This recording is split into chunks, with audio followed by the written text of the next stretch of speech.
আসিনি ফেসবুক? ফেসবুকটা পরিবর্তন করো, চালাও, অসুবিধা নাই, চালাতে নিষেধ করি না, ফেসবুকটাকে সুন্দর করে চালাও। ফেসবুক চালায়াও যেন সওয়াব হয়, কথা কয় না? মাইয়া জুমার বোরা একই রোগে খাইছে ধরা, আধুনিকতার হাওয়া গায়ে লাগছে তাই, যে যাই কিছু বলুক না কেন গায়ে লাগে না। আমরা বড় চালাক জাতি, মোটো ভয় পাই না। আমগো দেশে ফেসবুক আছে, আমরা বলদ না। আমগো দেশে ফেসবুক আছে, আমরা বলদ না। আমি একটু ঘুরে দিছি, আমগো দেশে বলদ আছে, আমরা ফেসবুক না। নিষেধ করছি না তোমাকে, আমি তো তোমাকে বলছি ফেসবুকটাও চালিয়ে তুমি জান্নাতের রাস্তায় চলতে পারো। কেমনে? ইসলামী সঙ্গীত পেয়েছো, ফেসবুকে পোস্ট করো। হামদ পেয়েছো, নাত পেয়েছো, ফেসবুকে শেয়ার দাও। ভালো ওয়াইজদের ওয়াজ পেয়েছো, ফেসবুকে পোস্ট করো। ভালো ভালো মুফাসসিরদের তাফসীর পেয়েছো, ফেসবুকে পোস্ট করো। কিন্তু না, যুবক এখন এই কাম করে না। বিশ্ব বেহায়া দিবস 14ই ফেব্রুয়ারিতে ছেলে আর মেয়ে এক লগে ছবি তুইলা ফেসবুকে দিয়ে কয় লাইক যত পারেন তত দেন। তোর কপালে জুতার বাড়ি বেটা, কথা কন না কেন? ঠিক না বে ঠিক? জোরে বলো। আল্লাহর ওলি বাইজিদ বুস্তামি রাহমাতুল্লাহ আলাইহি চিন্তা করতেছেন যেমন করে হোক এই মহিলাটাকে ভালো বানাতেই হবে। গিয়া বৈশা রইছে, সন্ধ্যা হয়ে গেছে, আজকে কোনো কাস্টমার নাই। কাজের মেয়েটারে ডাক দেয়, রে আজকে কোনো কাস্টমার নাই, যে ওই ফ্ল্যাশটা বন্ধ করেন তো, ফ্ল্যাশ লাইটটা বন্ধ করেন, আজকে কোনো কাস্টমার নাই। যে কাজের মেয়ে কয় কাস্টমার আইবি করতে? ওই যে আপনার বাড়ির সামনে একটা মোল্লা বয়ে দিচ্ছে, মোল্লার লেগে কেউ হয় না তো সামনে। আমার বাড়ির সামনে মোল্লা কেন? জিগা দেখ, গিয়া জিগা কি চায়। কাছাকাছি এসে জিগা আপনি কি চান? আমি তোমার মালিকের সাথে এক রাত থাকতে চাই। কি করতে চায়? আপনি জানেন থাকতে কত টাকা লাগে? 200 দিরহামের পোটলাটা ধরাই দিছে, ধর তোর মালিককে নিয়ে দিবি। আর কইবি তোর মালিকের লগে এক রাত থাকতে চাই। 200 দিরহামের পোটলাটা নিয়ে মালিকরে দিয়ে কয়, মালিক এটা বড় আশ্চর্য মোল্লা, অন্যান্য কাস্টমার তো সারা রাত কাটায়া সকালবেলা টাকা দেওয়া না দেওয়া নিয়ে ঝামেলা করে, আর এই মোল্লা তো অগ্রিম দিয়া লাইছে। মহিলা কয় ব্যাপারটা তো বুঝলাম না, মোল্লায় তো আমার কাছে থাকার কথা না। আচ্ছা দরকার নাই, কানার দরকার চোখ। কানার কি দরকার? অন্ধের কি দরকার? আমার দরকার টাকা। আইতে কম টাকা পাইছি, আইতে কম। মোল্লা আর কোন মোল্লা দেখার দরকার নাই। আল্লাহর ওলি বাইজিদ বুস্তামি রাহমাতুল্লাহ আলাইহি ডাক দিছে, আসেন। কাজের মেয়েটা গিয়া ডাক দিলে রুমের মধ্যে ঢুকছে, খাস কামরায় ঢুকবে, দরজার আড়ালে পর্দার পাশে দাঁড়ায়া আল্লাহর ওলি সালাম দিয়েছেন, আসসালামু আলাইকুম ওয়া রাহমাতুল্লাহ, আসসালামু আলাইকুম ওয়া রাহমাতুল্লাহ। মহিলাটা ভেতর থেকে উত্তর দেয়, ওয়া আলাইকুমুস সালাম ওয়া রাহমাতুল্লাহি ওয়া বারাকাতুহু। আল্লাহু আকবার। সালামের জবাব শুনি আল্লাহর ওলি বাইজিদ বুঝা বলাইস, এটা কোনো মুসলিমের ঘরের মেয়ে নয়, এটা মুসলমানের ঘরের সন্তান। ভেতরে আগুন আছে, জ্বালাইতে পারলে আগুনটা জ্বলবে ঠিকই। পর্দার পাশে দাঁড়ায় ডাক দিছে, বোন রে, আমি তোমার ঘরে এমনিতেই ঢুকবো না। শরীরটার মধ্যে যে কাপড় আছে, কাপড়টা দিয়ে পুরো শরীরটা ঢেকে রুমের একটা কিনারায় চলে যাও। রুমের কিনারায় গিয়ে আমাকে আওয়াজ দিবা, আমি তোমার রুমের মধ্যে ঢুকবো। রুমের একটা কিনারায় গিয়ে আস্তে করে আওয়াজ দিয়েছি। মহিলা ভেতরে আওয়াজ দিলে আল্লাহর ওলি বাইজিদ রুমের মধ্যে ঢুইকা দরজা বন্ধ করে দিয়া ডাক দেয়, বোন রে, 200 দিরহাম যে তোমাকে দেয় সারা রাত তুমি তার কথায় চলো বলে চলি। আমিও তো তোমার 200 দিরহাম দিয়েছি, আমার কথাই কি সারাটা রাত চলবা? মহিলাটায় ডাক দেয়, আপনি যেহেতু আমাকে 200 দিরহাম দিয়েছেন, আমি আপনার কথায় সারাটা রাত চলবো। আল্লাহর ওলি বাইজিদ কয়, যদি আমার কথায় সারাটা রাত চলো, এই পোশাকে চলবে না। ব্যাগের থেকে একটা সুন্দর করে পবিত্র কাপড় বের করে ডাক দেয়, চমৎকার করে যাও, আমি দেখানো পদ্ধতি অনুযায়ী গোসল করে পাক পবিত্র হইয়া, সুন্দর করে গোসল করে পাক পবিত্র হইয়া, এই পবিত্র কাপড়টা পরে নাকাব লাগাইয়া আমার সামনে হাজির হয়ে যাও। মহিলাটা চমৎকার করে গোসল করে পাক পবিত্র হইয়া আল্লাহর ওলি বাইজিদের সামনে হাজির হয়ে গেলেন। এবার ব্যাগের থেকে একটা জায়নামাজ বের করে কিবলামুখী বিছায়া দিয়া ডাক দেয়, বোন রে দাঁড়ায় যাও, মালিকের সামনে দাঁড়ায় যাও। কতদিন আর কত রাত কেটে গেল, মালিক না তোমার হাইয়া আলাস সালাহ বলে বলে ডাকে, তুমি আমার মালিকের ডাকের সাড়া দাও না। আরে মাওনা এলাকার যুবক, আমিও তোমাদেরকে বলে যাই, আমার মালিক না মুয়াজ্জিন রে তোমারে বারবার বারবার বারবার করে ডাক দেয়। মুয়াজ্জিন আমার নামাজের মধ্যে আজানের মধ্যে ডাক দেয়, হাইয়া আলাস সালাহ। আসলে ডাকটা মুয়াজ্জিনের না, ডাকটা হলো আমার মালিকের ডাক। মুয়াজ্জিন সাউন্ড বক্স হিসেবে তোমার আমার কাছ পর্যন্ত পৌঁছায়। মুয়াজ্জিন 5 বার আমার মালিকের পক্ষ থেকে ডাক দেয়। একটা বারের জন্য জিকির লাগাও, আমার মালিক যদি দৈনিক 5 বার তোমারে ডাকে, সপ্তাহে কতবার তোমার আমার মালিক তোমাকে আমাকে ডাকছেন, মাসে কতবার তোমার আমার মালিক তোমাকে আমাকে ডাকছেন, বছরে কতবার মালিক ডেকেছে, 40টা বছর 50 বছরে কতবার তোমার আমার মালিক তোমাকে আমাকে ডাকছেন। এই 50টা বছরে একটা বারের জন্য মালিকের ডাকের সাড়া দাও নাই। ফজরে ডাকছেন সাড়া দাও নাই, জোহরে ডাকছেন সাড়া দাও নাই, আসরে ডাকছেন সাড়া দাও নাই, মাগরিবে ডাকছেন সাড়া দাও নাই, এশায় ডাকছেন সাড়া দাও নাই। রাত্রিবেলা প্রথম আসমানে এসা মালিক বারবার করে ডাক দেয়, আলা মিন মুস্তাগফিরিন ফাগফির লাহু, আলা মিন মুস্তারজিকিন ফারজুকহু, আলা মুবতালিন ফাউআফিয়াহু। বান্দা তুমি তাহাজ্জুদ নামাজের সময় মালিকের সাড়া দাও নাই। কিয়ামতের ময়দানে সূর্য যখন মাথার মুড়ামাত উপরে হবে, মাথার মগজগুলো সূর্যের তাপে টকবক টকবক টকবক করে ফুটতে থাকবে। আল্লাহর কসম করে বলে যায়, যেদিন আল্লাহরে তুমি ডাকতে থাকবা, চোখের পানিগুলো সব পড়ে যাবে। চোখের পানিগুলো পড়তে পড়তে রক্ত টপ টপ টপ টপ করে পড়তে আরম্ভ হবে। আল্লাহর কসম করে বলে যায়, মালিক সেদিন তুমি ডাকবা, মালিক ডাকের সাড়া দেবে না। আল্লাহর ওলি বাইজিদ ডাক দেয়, বোন রে নামাজের মধ্যে দাঁড়ায় যাও, নামাজের মধ্যে দাঁড়ায় যাও। মালিক না তোমারে কতবার বার করে ডাকে, মালিক রে কি তোমার মনে চায় না মালিকের সামনে দাঁড়াইতে? আল্লাহর সাথে কি কথা বলতে মনে চায় না? কথাগুলো বললে মহিলার দিলের মধ্যে কথাগুলো আসর করে ফেলেছে। হঠাৎ করেই যায় নামাজের মধ্যে দাঁড়াইয়া আল্লাহু আকবার বলে হাতটা বেঁধে ফেলেছে। আল্লাহর ওলি বাইজিদ এবার মহিলাটার দিকে তাকায় বলে, পড়ো, সানা পড়ে ফেলো। নামাজের মধ্যে দাঁড়ায় সানা পড়েছে। এবার সূরা ফাতিহা পড়ো। সূরা ফাতিহা পড়তেছে, সূরা মিলাও, চমৎকার করে সূরা মিলাইতেছে। এবার রুকুর মধ্যে যাও, রুকুর মধ্যে গিয়ে পড়ো সুবহানা রাব্বিয়াল আযীম, সুবহানা রাব্বিয়াল আযীম। এইবার রুকু থেকে দাঁড়াও, সামি আল্লাহু লিমান হামিদা রাব্বানা লাকাল হামদ। এইবার সাজদার মধ্যে যাও, সাজদার মধ্যে গিয়ে পড়ো সুবহানা রাব্বিয়াল আ'লা, সুবহানা রাব্বিয়াল আ'লা।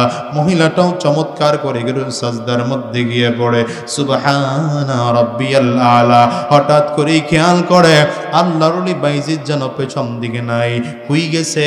2 রাকাত নামাজ কমপ্লিট করে ডানে আর বামে, সামনে আর পেছন দিকে তাকায় না, না আল্লাহর ওলি রুমে নাই। হঠাৎ করে শুনে পাশের রুমের থেকে কান্নার আওয়াজ। হঠাৎ করে ওই রুমের মধ্যে গিয়ে দরজাটা হালকা করে ধাক্কা দিয়ে তাকায় দেখে আল্লাহর ওলি বাইজিদ আস্তে করে জানামাজ বিছাইয়া হাত দুটো উঁচা করে ডাক দেয়, দয়ার মালিক, তোমার একটা হারানো বান্দিকে তোমার কদম পর্যন্ত এনে পৌঁছায় দিলাম। আমার দায়িত্ব ছিল তোমার বান্দিটাকে তোমার কদম পর্যন্ত আইনা দিয়া পথ হারা বান্দিকে তোমার পথ পর্যন্ত উঠাইয়া দেওয়া। আমার কাজ আমি করেছি, তোমার কাজ। আল্লাহর ওলি বাইজিদ যখন চোখের পানিগুলো ছেড়ে কান্না করে, মহিলাটা 200 দিরহামের পোটলাটা আলমারির থেকে বের কইরা আল্লাহর ওলি বাইজিদের সামনে রেখে ডাক দেয়, আল্লাহর ওলি কান্না করবেন না, আমার জন্য আর কান্না করা লাগবে না, এই 200 দিরহামও আমার লাগবে না, নিয়ে যান, নিয়ে যান। আল্লাহর কসম করে বলি, আমার মালিকের মোহাব্বত কলিজার মধ্যে ঢুকছে, এই মোহাব্বত জীবনে আর কোনোদিন ছাড়ব না। কোনো যুবকের চরিত্রটা নষ্ট করব না। এখন থেকে যতদিন এই দুনিয়ায় থাকবো মালিকের গোলামি করব। এই দুনিয়ার মুসলমান হিসাব মিলে দেখো, এই মুসলমান হিসাব মিলে দেখো, আল্লাহ ওয়ালাদের কাজ ছিল মানুষগুলোকে জাহান্নামের রাস্তা থেকে বের কইরা জান্নাতের রাস্তায় উঠায় দেওয়া। ও দুনিয়ার মুসলমান, আমার নবীরও কাজ ছিল এটা, সাহাবায়ে কেরামদেরও কাজ ছিল এইটা। এই জন্যই তো সাহাবায়ে কেরাম যখন জান্নাতের ডাক পেয়েছিলেন দেরি করেন নাই, আমার নবীর সাথে যুদ্ধের ময়দানে রওনা করে ফেলেছেন। কারণ যুদ্ধের ময়দানে গিয়ে যদি একবার শহীদ হওয়া যায়, দুনিয়ার আমল একটু ত্রুটি থাকলেও শহীদদের জন্য বিনা হিসাবের জান্নাত। ঠিক কিনা বলো? নবী আমার ডাক দেয়, যুদ্ধের ময়দানে কে কে যাইবা কাতার করে দাঁড়া যাও। সব সাহাবায়ে কেরাম দাঁড়িয়ে দাঁড়িয়ে নামগুলো চমৎকার করে লেখাইতেছেন। একজন মহিলা আস্তে করে পর্দার আড়ালে দাঁড়ায় গেছে, পয়গম্বরে আরবের দিকে ছোট্ট একটা বাচ্চা তুলে দিয়েছে। বাচ্চাটার বয়স মাত্র 2.5 থেকে 3 মাস। আমার নবীর দিকে তাকায় ডাক দেয়, পয়গম্বর এই ছোট্ট বাচ্চাটাকে আপনি যুদ্ধের ময়দানে নিয়ে যান।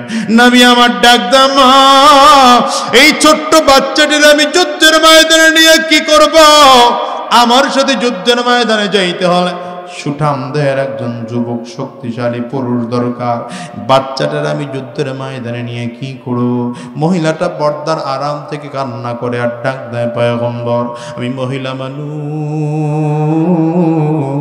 যুদ্ধের ময়দানে যাওয়া আমার অনুমতি নাই।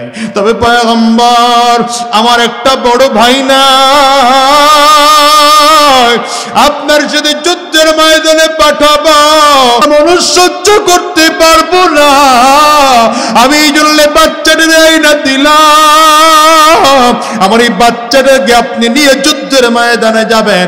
যুদ্ধের ময়দানে কাফিররা যখন আপনার লক্ষ্য করে তীরগুলো মারবে, আমার বাচ্চাটাকে তীরের সামনে ধরবে, বাচ্চার গায়ে তীর লাগবে, আপনার গায়ে যেন নবী তীর না লাগে।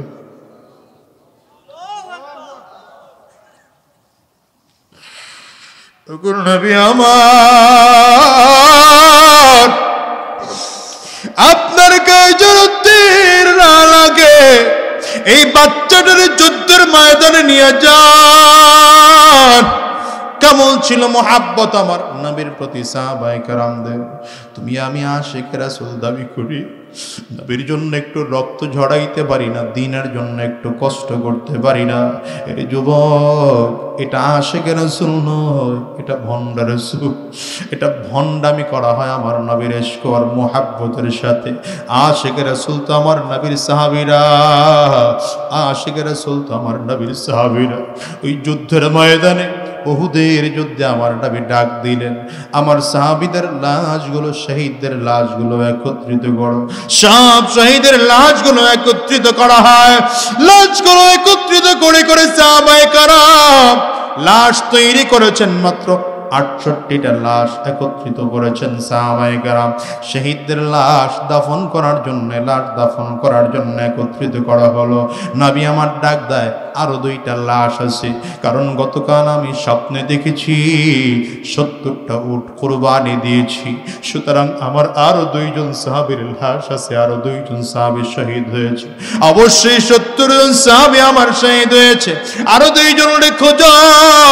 সাহাবায়ে কেরাম তন্ন তন্ন করে খুঁজে হঠাৎ করে দেখে পাহাড়ের কিনারায় একজন মানুষের আঙ্গুলটা আলাদা পড়ে আছে দেখা যায়, হাতের কবজিটা আলাদা পড়ে আছে দেখা যায়, বাহুটা আলাদা পড়ে আছে দেখা যায়, চেহারাটা বিকৃত অবস্থা আলাদা পড়ে আছে আরেকটা জায়গায় দেখা যায়, নারী ভুলগুলো ফেলানো পাউটার এক জায়গায় পড়ে আছে দেখা যায়, কে যেন কলিজাটা পর্যন্ত চাপাইয়া রাখছে জমিনটার মধ্যে ফেলালো।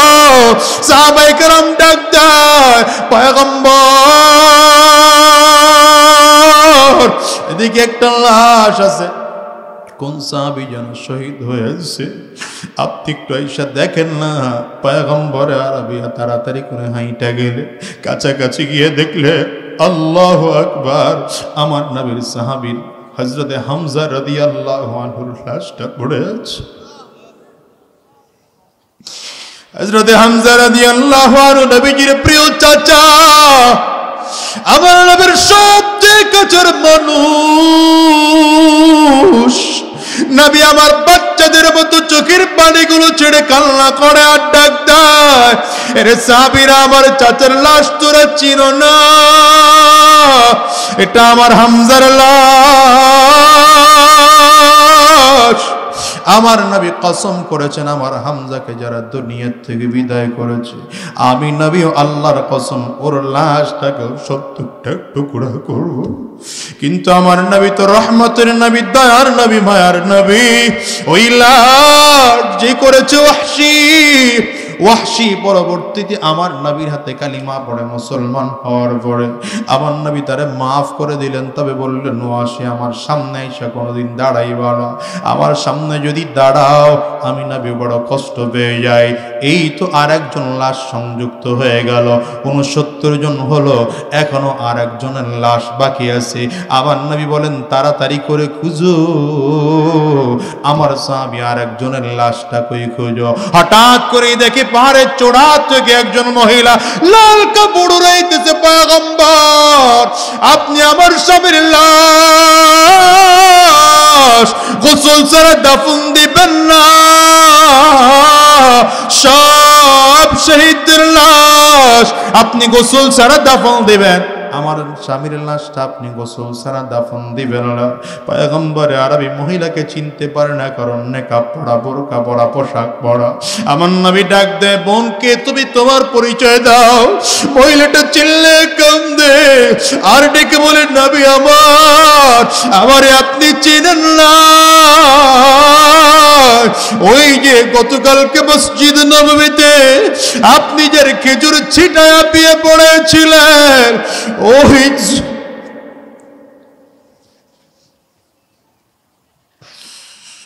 দুনিয়ার মুসলমান। মহিলাটা ডাক দেয়, আমি ওই হামজার স্ত্রী,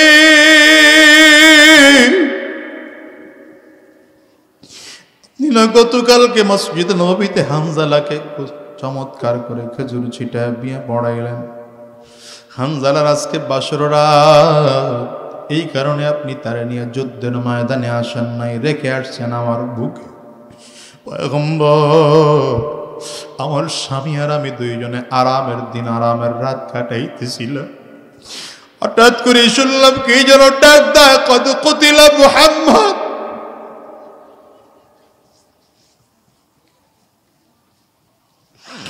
কানে আওয়াজ চলে গেছে, মুহাম্মদ দুনিয়া থেকে বিদায় হয়ে গেছে। পয়গম্বর আমার স্বামী আর দেরি করে নাই, পোশাক পরে রওনা করেছে। আমি ডাক দিলাম, স্বামী আমার দাঁড়াও। স্ত্রী ডাক দিয়া বলে, পয়গম্বর আমি যখন আমার স্বামীরে ডাক দিলাম, আমার স্বামী কান্না করে আর ডাক দেয়, আমারে টান দিয়া পেছন দিক থেকে দাঁড় করাও না, নবী যদি না থাকে আমার দুনিয়ায় বাইচা থাইকা লাভ নাই, আমারে ছাড়ো। আমি ডেকে বললাম, স্বামী আমার একটুখানি দাঁড়াও, এক বালতি পানি এনে দেই, গোসল করে যাও। ডাক দিয়ে কই, গোসল যদি করা লাগে জান্নাতে গিয়ে গোসল করব, আমার নবী দুনিয়া থেকে বিদায় হয়েছে, আমি হামজালা বাইচা থেকে লাভ নাই, আমার ছাড়ো। আমার স্ত্রী আমার মাফ করে দিও, যদি দেখা হয় তাইলে জান্নাতে শহীদ হিসাবে দেখা হবে। স্বামী আমার, আমি নিশ্চিত আমার স্বামী দুনিয়ার থেকে বিদায় হয়েছে পয়গম্বর। আমার স্বামীকে আপনি গোসল ছাড়া দাফন দিবেন না। আমার স্বামীর উপরে গোসল ফরজ ছিল। পয়গম্বর আরবি ডাক দেয় সাহাবীরা, আমার হামজালার লাশটা খুঁজে খুঁজে বের করো। সাহাবায়ে কেরাম তন্ন করে খুঁজে, না না, হামজালার লাশ খুঁজে পাওয়া যায় না। হঠাৎ করে আমার নবী আসমানের দিকে তাকাইয়া দেখে আল্লাহর ফেরেশতারা আল্লাহু আকবার চিল্লায়া কওলা, আল্লাহর ফেরেশতারা হামজালার লাশ নিয়া আসমান থেকে জমিনের দিকে নামতেছে। হানজালার দাড়ি বেয়ে বেয়ে পানিগুলো টপ টপ টপ টপ করে জমিনের মধ্যে পড়তেছে। আমার নবী যা দেখেন পৃথিবীর কেউ তা দেখে না। পয়গম্বর আরবি তাকায় তাকায় দেখেন হানজালাকে তাজা গোসল করানো হলো। দাড়ি বেয়ে বেয়ে পানি পড়ে, মাথার চুলগুলো বেয়ে বেয়ে পানি পড়ে। হঠাৎ করে জিবরিল আমিন নবীজির কানের কাছে এসে মুখ লাগায় ডাক দেয়, পয়গম্বর আপনার সাহাবী হানজালার লাশ দুনিয়ার কোন পানি দিয়ে গোসল করানোর দরকার নাই। আমার আল্লাহ ফেরেশতাদের মাধ্যমে জান্নাতের পানি দিয়ে হানজালার গোসল কমপ্লিট করাইছে। এরে দুনিয়ার মুসলমান, সন্তানের মায়া ত্যাগ করো, টাকা পয়সার মায়া ত্যাগ করো, দুনিয়ার মোহাব্বত ত্যাগ করো, মালিকের মোহাব্বত কলিজাটার মধ্যে ঢুকাও, মালিকের মোহাব্বত কলিজার মধ্যে ঢুকাও। ওই বদরের যুদ্ধে আমার নবী যখন ডাক দিলেন সাহাবীরা, যুদ্ধের ময়দানে কারা কারা যাইবা কাতার করে নামগুলো লেখাইয়া ফেল। হযরত উকবা রাদিয়াল্লাহু আনহু তিনিও দাঁড়িয়ে গেলেন, পয়গম্বর আমিও যুদ্ধের ময়দানে যাব। হযরত উকবার ছোট্ট একটা বাচ্চা ছিল, মাত্র 7 বছর 8 বছরের বাচ্চা, নাম তার বশীর।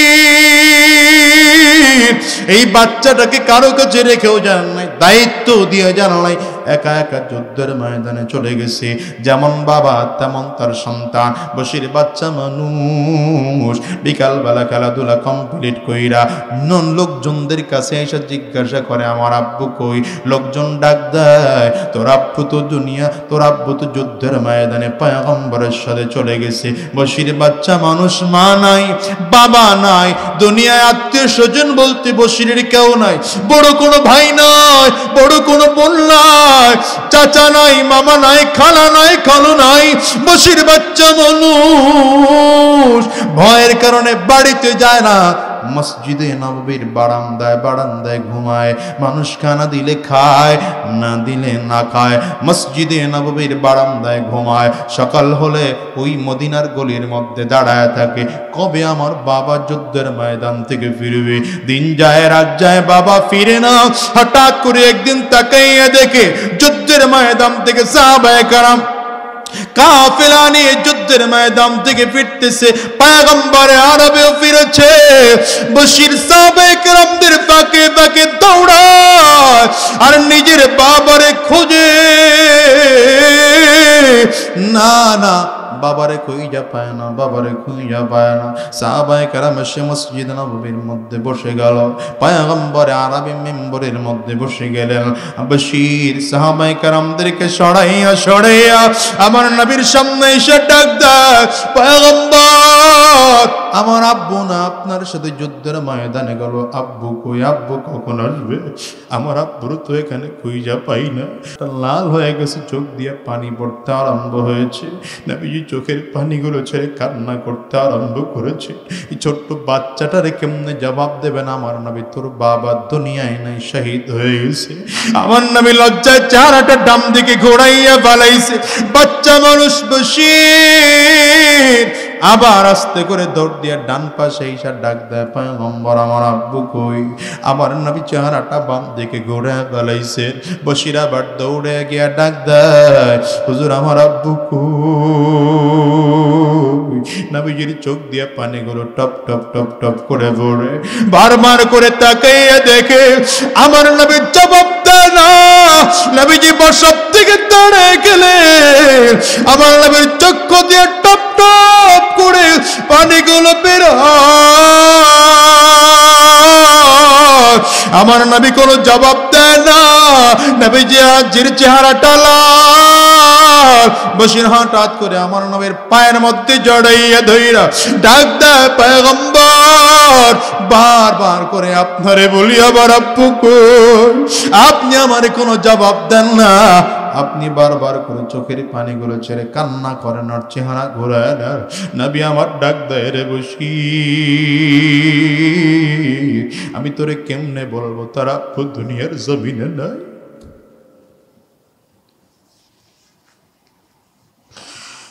তোর আব্বু দুনিয়ার থেকে বিদায় নিয়ে আমার মালিকের জান্নাতে চলে গেছে। এরে বশির আমি তোরে কেমনে বলবো? নবী আমার যখনই বলেছেন বশির তোর বাবা নাই, বাচ্চা মানুষ বশির চোখের পানিগুলো ছেড়ে আরো জোরে কান্না করতে আরম্ভ করেছে আর ডাক দেয়, পয়গম্বর আমি কেমনে থাকবো? মা না, আমার একটা বড় ভাই নাই, আমার একটা বড় বোন নাই। জোর পশ্চিম আকাশের দিকে তাকে দেখে রাত হয়ে গেল, আমি আমার আব্বুর কোলের মধ্যে মাথা রেখে ঘুমাইতাম, আজকেও রাত হয়ে গেল, কার কোলে মাথা রেখে ঘুমাবো? আমি একা খাইতে পারি না, আমার আব্বু আমারে খাওয়াইয়া দিত, আমি একা চলতে পারি না, আমার আব্বু আমার ধরে ধরে হাঁটাইতো, হুজুর আমি কার কোলে মাথা রেখে ঘুমাবো? বাচ্চাটা চোখের পানি ছেড়ে কান্না করে, আমার নবীও কান্না করে, কারণ আমার নবী নিজেও তো ইয়েতিমের দুঃখ আমার নবী ভালো করেই বুঝেন। কথা বলেন না ঠিক কিনা? আমার নবীও তো জন্মের আগে বাবা হারায় ফেলাইছে, জন্মের 6 বছরের মাথায় আমার নবীর মা নাই। এরে দুনিয়ার যুবক, আজকের ময়দানটার মধ্যে যারা আছো, যার ঘরে বাবা আছে মা আছে, তোমরা কোনোদিন বুঝবা না যার ঘরে বাবা নাই, যার ঘরে মা নাই, ওই মানুষটার চোখের দিকে তাকাও, ওই মানুষটা চোখের পানি ধরে রাখতে পারে না, চক্ষু দিয়ে টপ টপ করে পানি বের হয়, কারো চোখের কোটায় পানি, কারো চক্ষু 2টা লাল। আমি তো প্রায় বলি রে যুবক ভাই, এই মাহফিলটার মোনাজাত শেষ করে বাসায় যাইবা, হয়তো দরজার মধ্যে টোকা দিবা, তোমার মা দরজা খুলবে।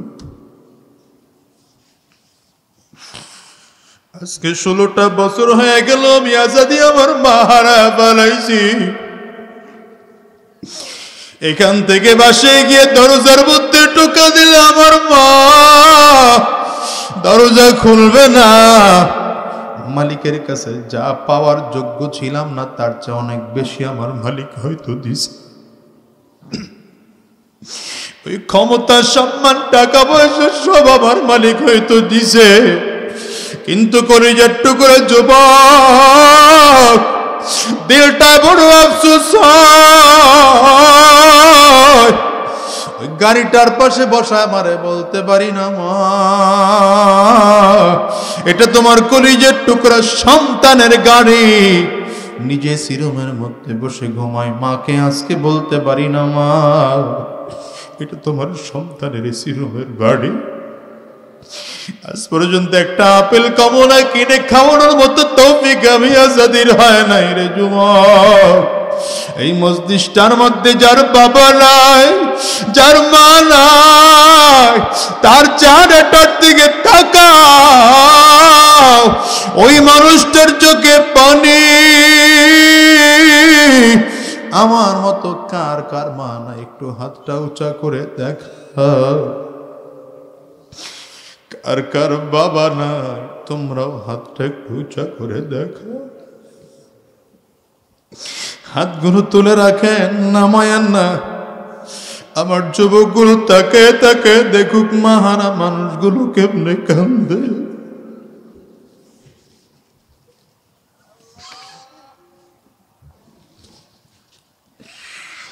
আবার এই কলিজার টুকরা যুবকগুলো তাকায় দেখুক বাবাহারা মানুষগুলো কেমনে কান্দে। আরে যুবক টাকা দেখ, ওলামায়ে কেরামদের চেহারার দিকে তাকায় দেখ, এরা কেমনে চোখের পানিগুলো ছেড়ে কান্না করে। আজকে তুই বাবারে কষ্ট দাও, মারে কষ্ট দাও। আমার নবী কয় হুমা জান্নাতুকা ওয়া হুমা নারু, বাবা মাই তোর জান্নাত, বাবা মাই তোমার জাহান্নাম। রিজার রাব্বি রিজাল ওয়ালিদাইন, আমার নবী কয় আব্বা আম্মারে যদি খুশি করো মালিক এমনি খুশি হয়ে যাবে। আব্বা আম্মা বেজার তো আমার মালিক কিন্তু এমনি বেজার। আরে দুনিয়ার যুবক, যার ঘরে বাবা আছে মা আছে, আমি তোর পায়ে হাত দিয়ে বলি রে ভাই, মার বাবাকে জীবনে কষ্ট দিবি না। আরে দুনিয়ার মুসলমান, যাদের ঘরে বাবা নাই মা নাই, আগামীকালকে কবরের সামনে দাঁড়াইয়া আব্বা আম্মার জন্য দিলটা খুলে দোয়া করবা। আমি তোমাদেরকে বইলা যাই রে যুবক, আমার নবী রাহমাতুল লিল আলামিন বাচ্চাটার দিকে তাকাইয়া চোখের পানিগুলো ছেড়ে কান্না করে, কারণ বাচ্চাটারও বাবা নাই মা নাই, আবার নবীরও মা নাই বাবা নাই। আজকে ওই মাদ্রাসায় এমন ইতিম বাচ্চা আছে যাদের বাবাও নাই, যাদের মাও নাই। বন্ধ হয়ে গেলে অন্যান্য বাচ্চারা মায়ের হাত ধরে বাড়িতে যায়, বাবার হাত ধরে বাড়িতে যায়। এমন কিছু বাচ্চা আছে, বাচ্চাগুলো মাদ্রাসার বারান্দায় দাঁড়ায় দাঁড়ায় কান্দে আর বলে আমার আজকে কেউ না, আমি দুনিয়ার মুসলমান। আমার নবী যখন দেখে বশির চোখের পানি ছেড়ে কান্না করে, হাত দুইটা বাড়ায়া দিয়া রাহমাতুল লিল আলামিন চোখের পানিগুলো ছেড়ে কান্না করে আর ডাক দেয়, বশিরা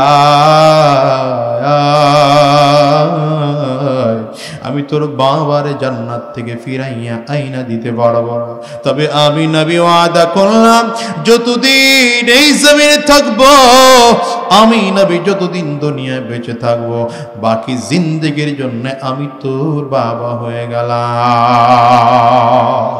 ও দুনিয়ার মুসলমান, সাহাবায়ে কেরামদের মতো ত্যাগ তোমার আমার দ্বারা সম্ভব না, তবে তুমি আর আমিও তো সাহাবায়ে কেরামদের অনুসারী। আসো, আমার সাহাবায়ে কেরাম নবীরে মুহাব্বত করে জীবন দিয়েছেন, রক্ত দিয়েছেন, সন্তান দিয়েছেন। তুমি আর আমি আমার নবীরে মুহাব্বত করে মাথায় একটা টুপি লাগাইব, মুখের দাড়িটা লম্বা করব, সুন্নতি পোশাক পরব, আর উল্টো পাল্টা রাস্তায় চলবো না, ঘুষের ব্যবসা আর করবো না, সুদের ব্যবসা আর করবো না, হারাম রাস্তায় আর যাবো না, উল্টো রাস্তায় আর চলবো না। যতদিন এই জমিনের মধ্যে থাকবো আল্লাহর গোলামি করব, এক ওয়াক্ত নামাজ আমরা ছাড়বো না, নবীজির তরিকা ছাড়া একটা কদম আমরা নাড়াবো না। কারা কারা তৈয়ার আছো জীবনের শেষ মাহফিল মনে করে হাতটা তুলে দেখাও, চিৎকার করে জোরে একটা ডাক দাও, আল্লাহ।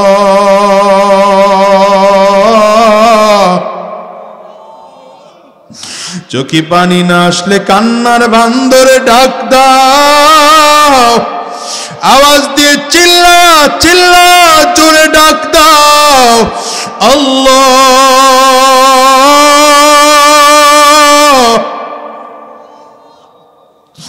চোখে যদি পানি না আসে কান্নার বান্দর, অনেকের বাবা নাই মা নাই, আব্বা আম্মার কথা স্মরণ করে চোখের পানি বানাইয়া কান্দ। এই যুবক, চিৎকার করে জোরে ডাক দাও আল্লাহ, আরো জোরে ডাক দাও আল্লাহ, আওয়াজ দিয়ে আরো জোরে ডাক দাও। দয়ার মালিক,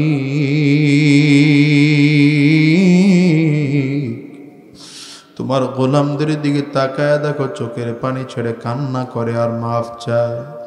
আমরা সবাই মিলে ওয়াদা করলাম এক ওয়াক্ত নামাজ আমরা ছাড়ব না, মালিক তোমার হুকুম ছাড়া একটা কদম নাড়াবো না। আল্লাহ তুমি কবুল করে নাও, চিৎকার করে বলো আমিন, আওয়াজ দিয়ে আরো জোরে বলো আল্লাহুম্মা আমিন। আমার ভাইয়েরা, রাত অনেক গভীর হয়ে গেছে, আপনাদেরও কষ্ট হচ্ছে, আমারও কষ্ট হচ্ছে, সুতরাং আসুন উঠেন না, মোনাজাত না দিয়ে কেউ যায় না। আসুন আমরা সবাই মিলে একসাথে জান্নাতি হয়ে দুনিয়ার থেকে বিদায় নেব। রাজি আছেন না সবাই? আল্লাহ আমাদের সকলকে তৌফিক দান করুন। সকলে আওয়াজ দিয়ে চিৎকার করে জোরে বলেন আল্লাহুম্মা আমিন। আমার জন্য দোয়া চাই, আপনাদের জন্য দোয়া করি।